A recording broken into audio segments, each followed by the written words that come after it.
5월의 마지막 주일입니다. 5월은 우리가 흔히 가정의 달이라고 많이 부르는데 특별히 이제 가정의 소중함을 생각할 수 있는 날들이 많이 있어서 그런 것 같습니다. 뭐 어린이날, 뭐 어버이날 이런 날들이 있고요. 그러다 보니까 이제 사람들이 좀 5월이 되면 가정에 신경을 쓰려고 하고요. 그리고 또 보면 5월 달에는 결혼식도 많이 있습니다. 저도 이제 결혼기념일이 5월 1일인데 저도 5월 달에 결혼을 했는데 코로나 때문에 결혼하기가 좀 어렵고 그래서 막 연기도 되고 했는데 교회에서는 그 5월 거의 한 달 내내 토요일마다 결혼식이 있었을 정도로 성도님들 그러니까 그동안 미뤄왔던 결혼식들을 좀 많이 하셨는데요. 이제 결혼도 많이 하고 그러니까 5월 달을 이제 가정의 달이라고 많이 부르는 것 같습니다. 그래서 이제 오늘 이제 5월 달 마지막 주에 이제 마지막 말씀을 나누면서 좀 이 가정에 대한 이야기, 특별히 가정의 시작이 되는 결혼에 대한 이야기를 좀 나누어 보려고 합니다. 성경에 보면 결혼에 대해서 직접적으로 이야기하는 부분이 구약에 하나, 신약에 하나 나옵니다. 구약에는 오늘 우리가 같이 읽은 본문인 창세기 2장에 나오고요. 그리고 신약에는 고린도전서 7장에 나옵니다. 이 신약에 나오는 고린도전서 7장의 내용을 보면 7장 전체가 다 결혼에 대한 내용인데 쭉 읽어보면 그 내용은 굉장히 그 실용적인 측면에 가깝습니다. 그러니까 결혼의 실제. 예를 들면 결혼을 언제 해야 되는지 우리가 이 고린도전서를 읽을 때 그 당시의 상황에 대해서 좀 이해를 하면서 보아야 하는데 이 고린도전서 7장을 쓸 때 바울 및 초대교회 사람들은 자신들이 살아있을 때 예수님께서 다시 오신다고 굳게 믿었습니다. 이거 임박한 종말 사상이라고 하는데 정말로 우리 주님께서 하늘로 올라가실 때 뭐라고 그러셨냐 하면 너희가 본 대로 내가 그대로 내려오겠다. 내가 곧 오겠다라고 말씀하셔서 시기를 특정할 수는 없지만 이제 곧 오실 거다. 그래서 우리가 살아있을 때 오실 거다라고 생각을 했어요. 그래서 이제 사도 바울이 이 고린도전서 7장에서 이야기하고 있는 결혼에 대해서 권면하고 있는 핵심 주제가 뭐냐 하면 예수님께서 곧 오실 거기 때문에 너희들 웬만하면 결혼하지 말고 참아라. 결혼을 하면 아무래도 이제 결혼을 하면 뭐 헌신하거나 교회 일을 하거나 봉사하는데 제한이 좀 있잖아요. 가정이 있고 그러면 매이는 것도 있고 그러니까 이제 그런 거 신경 쓰지 말고 이제 곧 예수님 오실 테니까 그러니까 너희가 예수님 오실 때까지 좀 참아라. 그런데 너희가 막 정욕이 부릴 듯이 일어나고 막 그것 때문에 범죄하게 되면 그러면 결혼해라. 라고 하면서 굉장히 결혼은 실용적인 측면에서 접근을 해요. 이건 이제 그 당시에 종말론을 이해를 해서 고린도서 7장을 읽어야 되고요. 그래서 사도 바울이 한 얘기가 그거죠. 그 사도 바울이 독신으로 알려져 있는데 너희들 나처럼 됐으면 좋겠다. 저주죠. 결혼하지 말아라. 혼자 살아라. 뭐 우리 입장에서 보면 그런데 그게 독신에 대해서 권면하고 과부와 뭐 처녀들에 대한 권면들을 주고 하는 게 고린도서 7장이에요. 이게 신약에서 유일하게 결혼에 대해서 집중적으로 다루고 있는 한 부분이고 그리고 나서 이제 구약에서 보면 오늘 우리가 같이 읽은 창세기 2장이 또 결혼에 대해서 다루고 있습니다. 이 창세기 2장은 고린도전서 7장이 실용적인 부분에 대해서 다뤘다고 한다면 이 창세기 2장은 결혼이라는 것이 어떻게 시작이 되었는지 하나님께서 가정이라고 하는 공동체를 이 땅 가운데 최초의 공동체로 세우셨는데 하나님께서 왜 가정이라는 것을 세우셨고 하나님은 왜 부부를 세우셨는지에 대한 근원적인 질문과 그런 문제들이 다루어져 있습니다. 그래서 오늘은 이 창세기 2장 내용을 좀 나누어 보려고 하는데요. 이 시작은 여러분들 잘 아시는 그대로입니다. 아담이 잠들어 있을 때 하나님께서 아담의 갈비뼈 하나를 취해서 여자를 만드시고 아담이 일어나니까 하와를 데리고 오셔서 어떻게 보면 인류 최초의 소개팅이죠. 아담이 눈 딱 일어나니까 아담은 최초의 인간이었잖아요. 근데 나랑 생김새도 다르고 목소리도 다르고 전혀 또 다른 인류가 서 있는 거예요. 그러면서 하나님께서 넌 남자, 너는 여자다. 그리고 너희 둘이 한 몸을 이룬다. 라고 말씀을 하셨어요. 그러니까 인류 최초의 소개팅이 여기서 이루어지고 하나님의 주례 하에서 둘이 부부가 됩니다. 이게 창세기 이제 2장의 내용이에요. 그래서 이제 오늘 요 아담과 하와의 이야기를 가지고 결혼과 특별히 배우자 기도에 대한 이야기들을 잠시 나누어 보려고 합니다. 근데 여러분 오늘 이 설교를 들으시면서 오해하시면 안 되는 게 오늘 설교 제목이 원래 배우자 기도를 어떻게 할까였어요. 배우자 기도 어떻게 해야 하는가 이런 질문이었는데 이런 제목이었는데 조금 너무 투박해가지고 나름대로 고민하다가 조금 세련돼 보이려고 배우자 기도 하우라고 해놨어요. 이건 그냥 별다른 의미가 없습니다. 근데 그러다 보니까 이게 배우자기들 어떻게 하면 좋을지에 대한 질문을 던지고 우리가 같이 그 답을 찾아가는 거예요. 그러니까 제가 만약에 여기에 대해서 정답을 딱 제시한다면 배우자기도 이렇게 해라라고 했겠죠. 근데 제가 그렇게 하지 않고 배우자기도 어떻게 해야 할까라는 질문을 던지고 있는 건 이 말씀 속에서 우리가 청년의 때에 배우자를 위해서 어떻게 기도해야 되는지, 그리고 지금 혹시 연애하고 계시다면, 결혼을 생각하고 있다면 그 사람과 어떠한 가정을 꿈꿔야 하고 어떻게 기도해야 되는지, 나랑 결혼할 사람, 그리고 내가 만나고 있는 이 사람을 위해서, 그리고 나를 위해서 어떻게 기도해야 되는지, 우리가 하나님께서 꿈꾸게 하신 가정의 아름다운 모습은 무엇인지 오늘 말씀을 통해서 한 3가지 정도만 좀 나누어 보려고 합니다. 그래서 이런 마음을 가지고 오늘 이 말씀을 좀 같이 함께 나누었으면 좋겠는데요. 먼저는 하나님께서 하와를 창조하시며 사셨던 말씀, 오늘 말씀에 2번 반복되어지는 이 단어에 저희가 좀 집중을 해보려고 합니다. 이것이 하나님께서 부부를 만드신 이유이고 가장 본질적인 지점이기 때문인데요. 그게 이제 2장 18절 말씀이에요. 여러분 2장 18절 말씀을 성경 가지고 계시면 다시 함께 한번 읽어보겠습니다. 여호와 하나님이 이르시되 사람이 혼자 사는 것이 좋지 아니하니 내가 그를 위하여 돕는 배필을 지으리라 하시니라. 아멘. 이제 여기서 아마 말씀을 읽으시면서 짐작하시는 분들도 계시겠지만 이 구절에서 우리가 좀 집중해 보려고 하는 단어는 돕는 배필입니다. 그러니까 아담이 있었는데 하나님께서 그 아담을 보시고 그 아담이 혼자 있는 것이 좋지 않아서 하와를 만들기로 하셨는데 그 하와를 만드실 때 뭐라고 말씀하시냐 하면 사람이 혼자 있는 것이 좋지 아니하니 내가 뭐 여자를, 아내를, 뭐 부부를 이런 말을 쓰시는 게 아니고 쓰셨던 말이 뭐냐 하면 돕는 배필이라고 하는 거예요. 그러니까 하나님께서 부부라는 공동체를 세우실 때에 이 부부라는 공동체를 무엇으로 세우신 거냐 하면 돕는 배필로 만드셨다라고 하는 겁니다. 그러면 돕는 배필은 과연 무엇입니까? 여기서 우리 이제 돕는이라고 하는 건 여러분들이 생각하시는 바로 그 단어예요. 영어로 바꾸면 help죠. 그래서 돕는 거, 도움을 주는 거, 내 부족함과 연약함을 채워주는 거. 근데 여기서 조금 우리가 생각해 봐야 될 게 이 배필이라고 하는 단어예요. 여러분이 배필이라고 하는 것이 요즘은 잘 쓰지 않아요. 그죠? 이게 옛날 말인데 옛날 말로는 짝, 뭐 부부 이런 뜻인데요. 이게 원래 이 배필이라는 이 한글말 그대로가 드러내려고 그러면 영어 성경에 뭐라고 돼 있어야 되냐면 메이트, 파트너라고 돼 있어야 돼요. 그런데 여러분 나중에 영어 성경을 읽어보시면 여기서 돕는 배필이 메이트라고 되어져 있지 않아요. 찾아보시면 이 영어 단어가 suitable이라고 되어 있는데 이게 저도 되게 생소한 단어였어요. 이게 뭐지? 라고 해서 제가 사전을 찾아봤는데 그 사전이 적당하다, 알맞다라고 하는 뜻이에요. 그래서 다시 한번 원어를 찾아봤어요. 그래서 이제 이 원어를 찾아보니까 네게드라고 하는 말인데 이 네게드라고 하는 이 단어가 뭐냐 하면 정면에, 알맞은, 꼭 맞는 이라고 하는 뜻이에요. 아까 제가 말씀드렸던 이 suitable도 똑같은 단어인데 적당하다, 알맞다라고 하는 뜻이에요. 그래서 이게 우리 한글 성경으로 보면 명사거든요. 배필이라고 하는 게. 그런데 이게 원어나 그리고 영어를 찾아보면 형용사나 부사로 되어 있어요.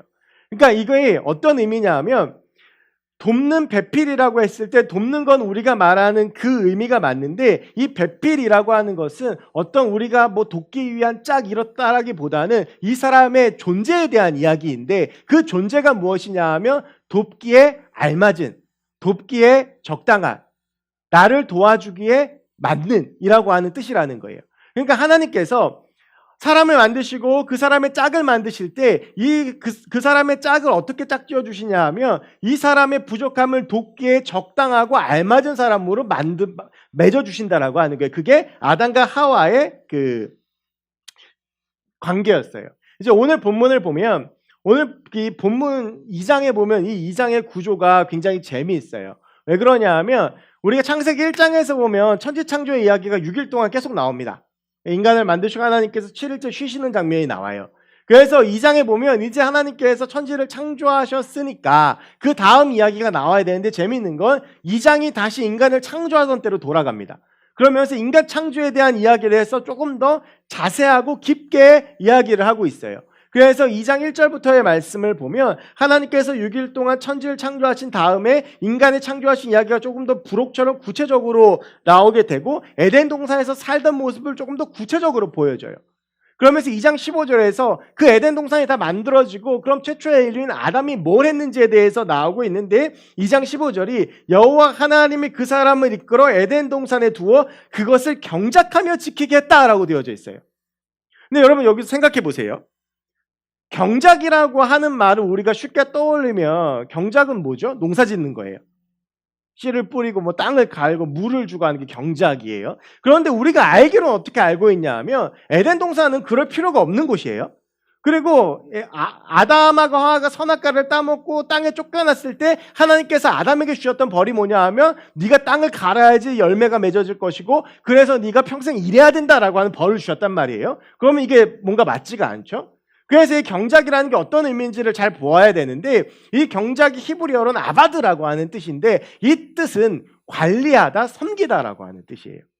그래서 아담이 경작했던 이 경작을 우리가 전에 쓰던 개역 한글판, 우리가 지금 개역 개정판을 쓰고 있는데 이 전에는 개역 한글판 성경을 2000년대까지 썼거든요. 그 성경에서는 다스리다라고 해석을 했고 우리가 지금도 보고 있는 표준 세번역 성경은 관리하다라고 하는 표현을 쓰고 있어요. 그러니까 이 경작하다라는 건 어떤 의미냐 하면 아담이 에덴 동산을 관리한다라는 뜻이에요.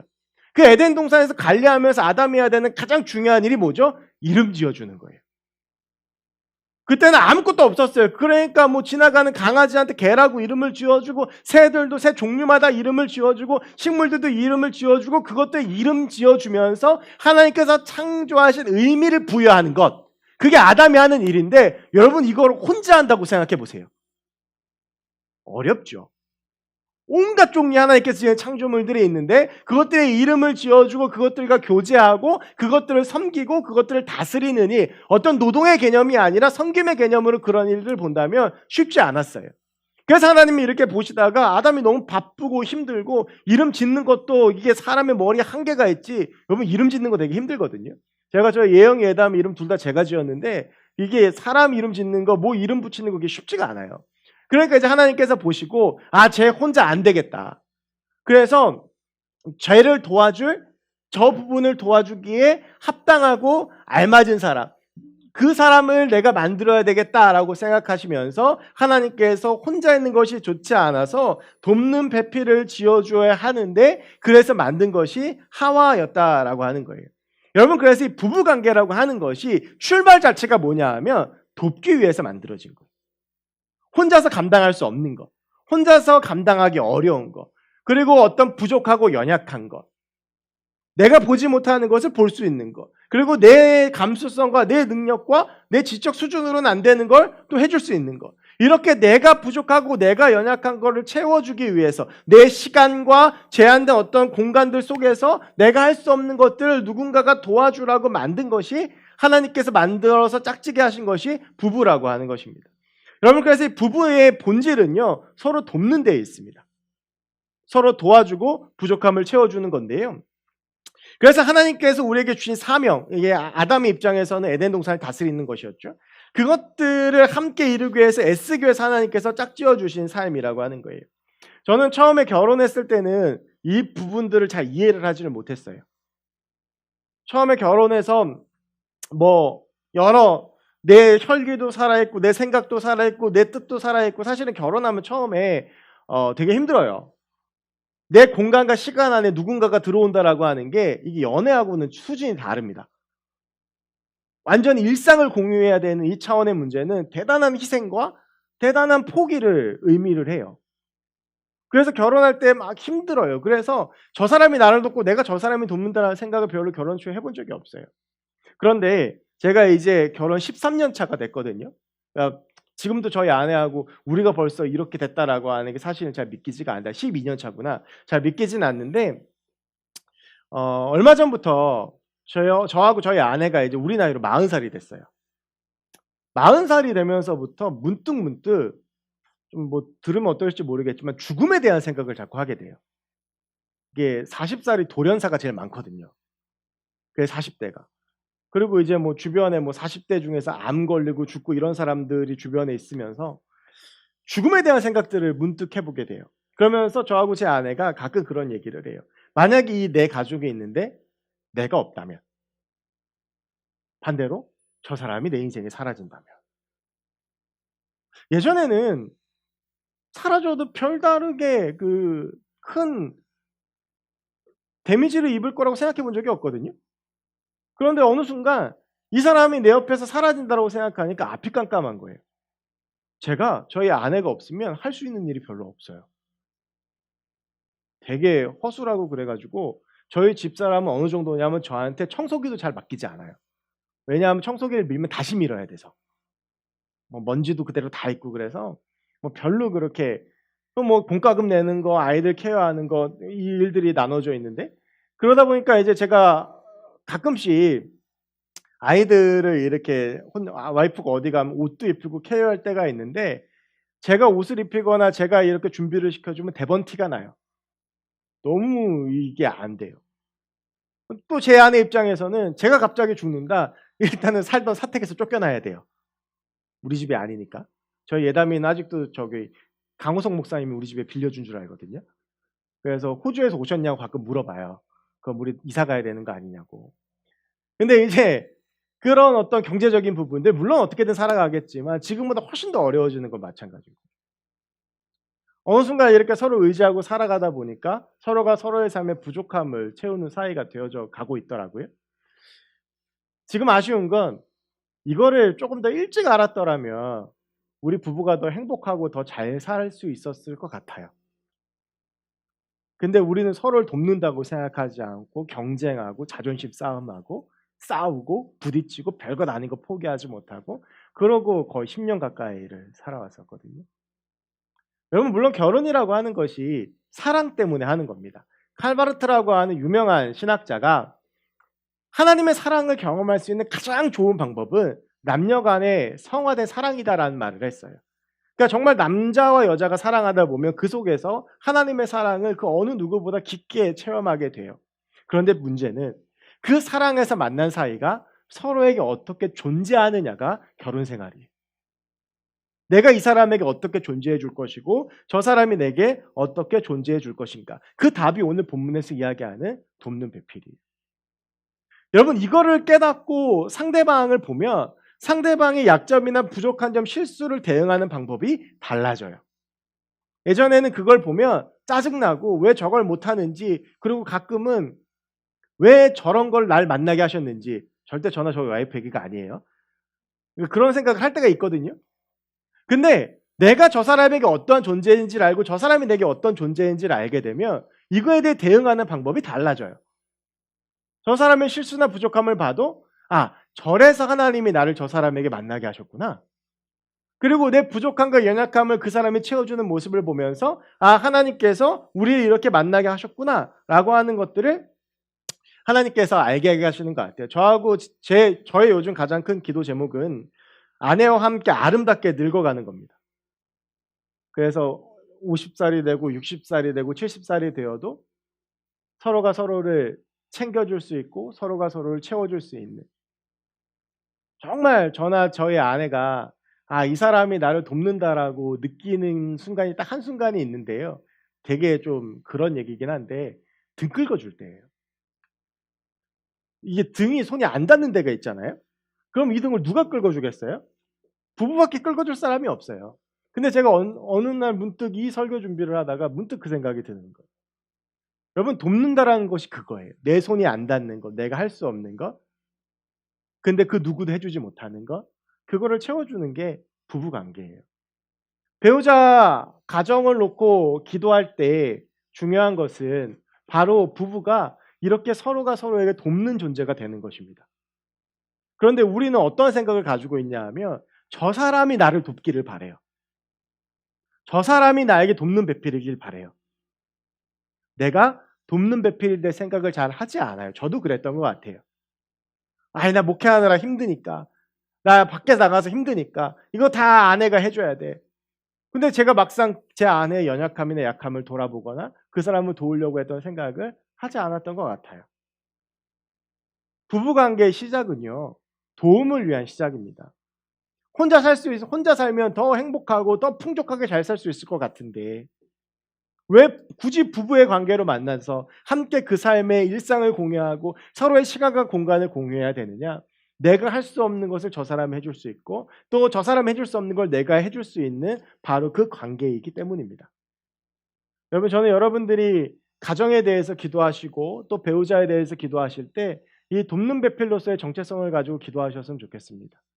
하나님, 정말 내 부족함과 연약함을 아시죠? 이걸 도울 수 있는 사람을 만나게 해주세요. 그리고 나도 누군가에게 그러한 존재가 되게 해주세요. 하나님께서 내게 주신 은사가 있고 하나님께서 내게 주신 장점이 있고 하나님께서 내게 주신 훌륭한 점들이 있는데 그것들로 내가 누군가를 도울 수 있는 사람이 되게 해주시고 내가 그렇게 성숙할 수 있는 사람이 되게 해주시고 그래서 내가 그렇게 서로가 도와주면서 함께 아름답게 관계를 세워나갈 사람이 되게 해주세요. 이미 만나고 있는 사람은 어떡합니까? 좀 아닌 것 같으니까 버려요? 여러분, 결혼한 분들도 지금 몇 분 계시는데 그러면 끝내요? 아니에요, 여러분. 계속 기도하면서 그 모습으로 서로 닮아가는 게 우리의 삶인 것 같아요.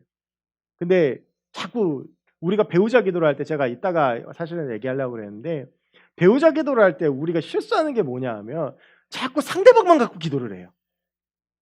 하나님 이런 사람 주세요. 하나님 저런 사람 주세요. 하나님 뭐 이 정도 사람 주세요. 하나님 내가 만나는 사람 이렇게 되게 해주세요. 하나님 이 사람이 이렇게 되게 해주세요. 오늘 목사님이 돕는 배필이라고 말씀하셨나? 하나님 내가 만난 이 사람이 날 좀 돕게 해주세요. 돕는 배필 만나게 해주세요. 정작 내가 그런 사람이 되려고 하지 않아요. 배우자 기도는요, 상대방을 위한 기도가 아니라 나를 위한 기도가 돼야 돼요. 내가 어떠한 사람이 될지, 내가 어떠한 배우자가 될지, 그렇게 해서 내가 그렇게 하나님이 원하시는 모습이 되어져 가고 그럴 때 함께 기도하는 사람이 만나서 이루어지는 것이 아름다운 가정이라고 생각합니다.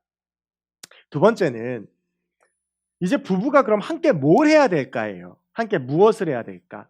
만나는 사람끼리 함께 무엇을 해야 될까? 여러분, 이거를 보려면 원래 오늘 본문 3장까지 봐야 되거든요. 3장에 보면 인류 역사상 최악의 비극적인 장면이 나와요. 그게 뭐냐면 선악과를 따먹은 거예요. 그 선악과를 먹지 않았다라면 우리의 역사가 전혀 다른 방향으로 흘러갈 수도 있었을 거예요. 그런데 여러분, 이 선악과를 보면 이 선악과의 흐름이 그렇죠. 뱀이 나타나서 하와를 유혹하고 하와가 아담에게 권유해서 아담이 먹어요. 그래서 이 두 부부가 먹고 하나님 앞에서 막 서로 막 책임 미루고 거부하다가 그러다가 쫓겨나는 게 에덴 동산이에요. 그런데 생각을 해보면 뱀이 왜 굳이 하와에게 유혹을 했을까요? 아담이 먼저 있었던 사람이니까 의사결정권이 아담에게도 확실하지 않았을까요? 그러니까 생각해보면 아담을 설득하는 게 더 쉬웠을 것 같기도 하고 아니면 둘이 같이 있을 때 가서 막 유혹하고 둘 다 같이 이렇게 했으면 조금 더 일이 쉬웠을 수도 있어요. 그런데 왜 뱀은 하와에게 유혹을 했을까요? 여러분, 우리가 잘 아는 대로 하나님께서 선악과를 금지하시는 명령을 오늘 본문에 보면 나와요. 그게 16절, 17절이에요. 근데 보세요. 이 순서를 보면 16절, 17절에서 하나님께서 엄중하게 경고하세요. 동상 중앙에 있는 그 선악을 알게 하는 열매는 너 먹지 말아라. 그리고 나서 하와를 만드세요. 자, 여기에 주목해야 되는 이유가 이거예요. 선악과를 먹지 말라는 명령은 아담과 하와가 동시에 들은 게 아니고 아담만 들었어요. 하와는 하나님이 선악과를 따먹지 말라고 하는 이야기를 못 들었거나 아담한테 건너서 들었어요. 성경으로만 놓고 보면 그래요. 자, 여러분 생각해 보세요. 만약에 뱀이 아담한테 가서 유혹했다면 아담이 쉽게 넘어가지 않았겠죠. 왜냐하면 아담은 이 경고를 할 때 하나님의 어조, 하나님의 표정, 하나님께서 말씀하신 말의 온도 이걸 다 알고 있었기 때문에 이거 절대 먹으면 안 된다는 걸 알고 있었어요. 그런데 하와는 어쨌든 오늘 본문을 보면 건너들은 거예요. 그러니까 이렇게 얘기를 듣고 좀 기웃기웃하는데 저게 성경대로 보면 먹음직도 하고 보암직도 한 거예요. 그러니까 넘어간 거예요. 그러면 왜 하나님께 직접 들은 아담은 또 넘어갔느냐? 이게 인간의 연약함인데 그러고 나서 아담은 아마 아담이 뱀한테 직접 들었으면 거부했을지도 모르겠지만 하와가 이미 먹었어요. 먹고 간직하는 거야. 야, 이거 효과가 좋아. 그리고 이미 나랑 같이 했던 부부가 먹었어요. 그러니까 아담도 넘어간 거예요. 이게 뱀의 전략이에요. 무슨 말씀을 드리고 싶은 거냐 하면 사단의 전략은 항상 약한 부분을 공격해요. 하와가 약한 것은 다른 이유 때문이 아니에요. 하나님께 누가 직접 명령을 들었냐 듣지 못했느냐. 영적으로 하와가 지금 이 문제에 있어서 약했던 거예요. 그러니까 그 약한 부분들을 비집고 들어가서 공격하는 게 뱀의 전략이었다라고 하는 거예요. 부부관계도 그래요. 연인관계도 그래요. 사실 우리의 모든 인간관계가 그래요. 사단은 우리의 연약함과 우리의 약함을 공격합니다. 여러분, 신앙에 두 가지의 특징이 있어요. 하나는요, 신앙은 가만히 두면 나락으로 떨어져요. 여러분, 모든 물체에는 관성의 법칙이라는 게 있어요. 그래서 아시죠? 이게 원래 있는 자리로 돌아가는 거잖아요. 근데 신앙은 관성의 법칙이 없어요. 내가 지금 이 정도 신앙이었는데 가만히 있어서 이 정도의 신앙이 유지되는 게 아니라 더 떨어져요. 내가 이 정도 신앙에서 어느 정도 신앙에 지금 경지에 올라왔어. 그래서 그냥 이 정도면 됐겠구나 하고 그냥 멈추면 거기서 그 상태, 내가 지금 요 영적으로 예를 들면 쉽게 설명하면 50% 정도 상태라고 하면 50%의 상태로 죽을 때까지 유지가 되는 게 아니라 신앙은 떨어지게 돼 있어요. 근데 이게 엄밀히 말하면 관성의 법칙이에요. 왜냐하면 인간의 본성은 어디에 있으니까? 죄성에 있으니까. 하나님을 거부하는 걸로 가는 거예요. 우리가 신앙생활이 내가 있는 상태에서 가만히 있으면 그냥 이 상태로 가만히 유지되고 가는 게 아니라 결국에는 내 마음으로든 삶으로든 직접적으로든 하나님을 거부하는 경지로 간다는 거예요. 이게 신앙의 첫 번째 원리고, 두 번째는 그런데 이 신앙인들이 둘이 만나서 있을 때 신앙은 항상 좋은 쪽이 안 좋은 쪽을 따라간다는 거예요. 신앙은 동반 하락해요. 함께 상승하고자 하는 의지가 없으면 둘이 떨어져요. 그러니까 신앙은 가만히 있으면 떨어지는데 이렇게 둘이 만나 있으면 신앙 좋은 사람과 안 좋은 사람이 있을 때 둘이 무언가 노력하지 않으면 안 좋은 사람 쪽으로 둘이 같이 끌어져 내려간다는 거예요. 그러다가 하나님 잃어버리는 거예요. 그 모습이 아담과 하와예요, 여러분. 그래서 부부가 연인이 무엇을 해야 되느냐라고 물었을 때 하나님께로 자라가고 하나님과의 관계를 온전히 세우고 어떤 사단이 우리의 가정에 틈타게 들어오지 못할 그 틈을 만들지 않기 위해서 부부가 함께 기도하고 부부가 함께 하나님 나라를 꿈꾸고 부부가 함께 하나님 나라에 든든히 서는 게 중요하다라는 거예요. 우리가 누군가를, 배우자를 놓고 기도할 때, 결혼을 놓고 기도할 때, 가정을 놓고 기도할 때 가장 먼저 기도해야 될 것 중에 하나가 하나님, 우리의 가정이 함께 하나님께 자라가게 해주십시오라고 하는 거예요. 근데 여러분, 이게요, 기도만으로 되는 건 아니고 어떤 사람을 만나고 계신다면, 그리고 어떤 사람을 만나게 된다면 이거 연애할 때부터 경건에 이르는 훈련을 하지 않으시면 결혼해서 절대 안 돼요. 지금부터 하셔야 돼요. 지금부터 여러분들 혹시 누군가를 만나고 있다면 지금부터 하셔야 되고, 누군가를 만나신다면 그 사람을 만나는 순간부터 해야 돼요. 왜 그러냐면 부부 사이는 서로가 서로에 대해서 너무나도 잘 알고 있는 사이여서 이게 처음부터 이 연습과 훈련이 되어져 있지 않으면 서로가 서로에 대해서 너무 잘 알고 있기 때문에 하나님 이야기하는 것이 민망할 정도로 떨어지게 돼요. 말씀을 나누고 하나님을 이야기하고 하나님을 나누는 게 교회에서 모여서는 자연스러운데 오히려 집으로 가거나 가정에서 하기가 굉장히 어려운 상태가 돼요. 이게 미리 연습이 되지 않으면 안 돼요. 이건 제가 경험한 일이에요. 제가 목사잖아요. 저는 세상에서 제일 어려운 게 저희 와이프 앞에 설교하는 거예요. 늘 와이프 앞에 설교하면 그분의 얼굴에 써 있는 것 같아요. 너나 잘해라고. 너의 모든 걸 알고 있다. 이렇게 말씀하시는 것 같아요. 그래서 저희 집은 가정 예배를 거의 10년 동안은 안 했던 것 같아요. 제가 너무 민망해가지고. 이게 훈련이 되고 연습이 안 되면 이게 그렇게 내 속에 인이 박혀버리면 되지가 않는 거예요. 그런데 그렇게 되면 그 벌어진 틈 사이로 끊임없이 사탄은 공격을 합니다. 여러분, 그래서 어떤 사람을 만날 때, 그리고 그런 것들 놓고 기도할 때 정말 굳은 결심과 굳은 기도가 필요해요. 정말 하나님을 경험할 수 있는 관계가 되기를, 그래서 함께 하나님께 자라날 수 있는 관계가 되어져 가기를, 말씀을 나누고 하나님 이야기하는 것, 그런 사람을 만나야 돼요.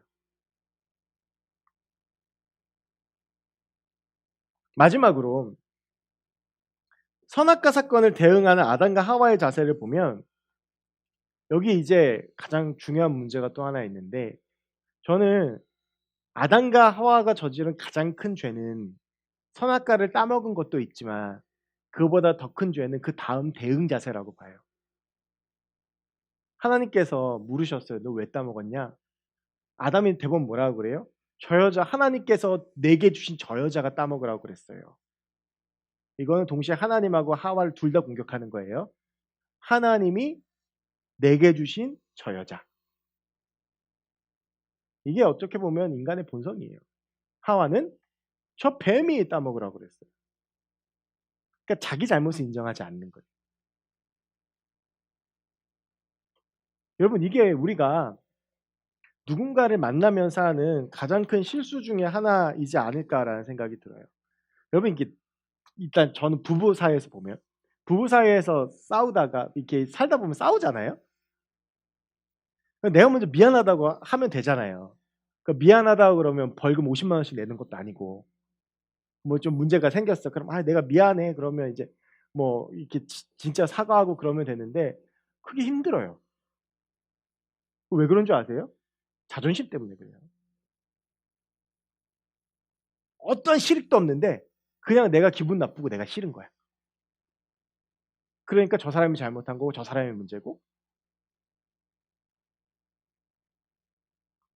여러분, 이런 모습은 우리가 살면서 굉장히 안 좋은 자세죠. 이게 아까 제가 말씀드렸던 배우자를 위해서 하는 기도도 마찬가지예요. 결혼을 놓고 하는 기도도 마찬가지예요. 내 문제가 아니라 저 사람의 문제만 보고 나는 가만히 있는데 하나님께서 하늘에서 이런 여자, 이런 남자를 주시기를 원하고, 뭔가 지금 관계가 불만족스러울 때 자꾸 상대방에서만 문제를 찾아요. 물론 그 문제가 훨씬 더 클 수 있어요. 그런데 우리가 그런 시간들 속에서 끊임없이 해야 되는 것은 하나님 앞에 나를 세우고 나의 모습에 대해서 생각하고 묵상하고, 그리고 내 모습을 가지고 하나님 앞에 기도하는 것입니다. 여러분, 오늘 아담과 하와의 모습을 통해서 우리가 이 청년의 때에 앞으로의 가정과 결혼에 대해서 어떠한 꿈을 꾸고 기도해야 되는가에 대해서 잠깐 말씀을 나눴습니다. 서로 돕는, 서로를 채울 수 있는, 서로의 부족함을 메꿔주고 채울 수 있는 그런 가정 여러분들이 이루셨으면 좋겠고, 서로의 잘못을 덮어줄 수 있고, 그리고 서로 함께 하나님의 나라를 경험하고 하나님께로 나아가는 그런 사람을 만날 수 있었으면 좋겠어요. 뭐 이게 좀 조심스러운 말씀이긴 합니다만, 내가 아무리 노력했는데 그 관계에 변화가 없으니까, 내가 이런 부분에서 노력했는데 내가 막 돕는 배필이 되려고 하나님 앞에서 늘 기도하고 애쓰고 노력하는데, 그리고 내가 하나님께 나아가기 위해서 정말 애쓰고 노력하려고 하는데 그 관계가 아무런 진전이 없다면 어쩌면 그 관계는 하나님이 원하시지 않는 관계일 수도 있어요. 그러니까 내가 지금 만나고 있는 사람이 있어. 근데 이 사람하고 무슨 문제가 있어. 그러니까 이거는 오늘 말씀대로 다 내 잘못이야. 이런 말씀이 아니에요, 여러분. 기준이 있어요. 아담과 하와의 기준으로만 놓고 봤을 때 과연 저 사람과 내가 서로 돕는 배필이 될 수 있는가? 내가 그렇게 노력하는데 저 사람의 반응은 어떤가? 그리고 정말 우리가 하나님과의 관계를 위해서 애쓰고 대화하고 기도하고 예배하고 함께 나아가고 있는가? 지금 나는 그렇게 하려고 하는데 과연 그 반응이 이루어져 있는가? 아무런 반응이 없잖아요? 그럼 그 하나님이 원하시지 않는 관계일 수 있어요. 그러면 그때는 관계의 원점에서 생각해 봐야 되겠죠. 이 말씀들이 지금 여러분의 각자 다른 상황이 어떻게 하나님께서 마음을 주실지 모르겠습니다. 말씀드렸지만 결혼하신 분도 있고 결혼을 생각하는 분도 있고 지금 배우자를 놓고 기도하는 분도 있고, 이제 막 20살, 21살이 돼서 결혼은 아주 먼 얘기, 그냥 이제 뭐 연애 이런 것들만 생각하는 분들도 있을지 모르겠지만, 하나님께서 세우신 가정이라는 공동체의 존재에 대해서 함께 좀 생각하고, 지금부터 여러분 나를 위해서 그리고 내가 만들어갈 그 가정들을 위해서 함께 기도하시면서 나아갔으면 좋겠습니다.